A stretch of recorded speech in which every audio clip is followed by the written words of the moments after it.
hvor er jeg travlt. Hvad sidder du der? Sidder du og spiser det igennem nu? Men jeg kan godt lide chokolade. Milla, du ved godt, det må du ikke, det der.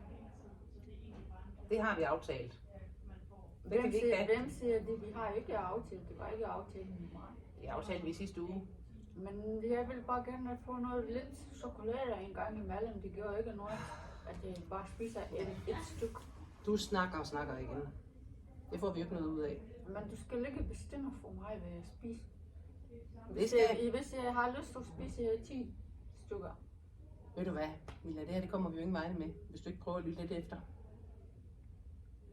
Vel? Men det er mit liv også. Ja, men det duer jo ikke, hvis det er sådan, du får diabetes og dør før tid, vel? Hvem siger det? Det siger al forskning, og nu har du bare lyttet til mig og tage dig sammen. Fordi det her, det gider jeg ikke at være med til længere. Okay, så du kan bare gå, hvis du gør det. Ja, det kan jeg da. Selvfølgelig kan jeg det. Jeg kan bare lade dig gå ud i verden og pisse på dit eget liv. Nu må du se at tage dig sammen. Jeg gider ikke snakke med dig, du kan bare gå. Jamen altså, nu er jeg jo egentlig forpligtet til det at sidde her, desværre.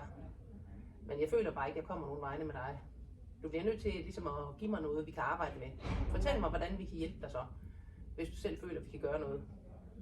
Men jeg forstår, hvad du siger, men jeg tænker, at jeg skal også få lov til at bare slappe af en gang imellem.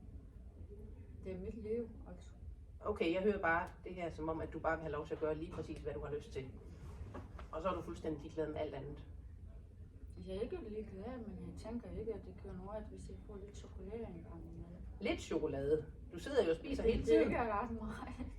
Du har taget på konstant lige siden du er kommet her. Nu må du se at tage dig sammen. Altså, det her, det kommer der jo ikke noget ud af.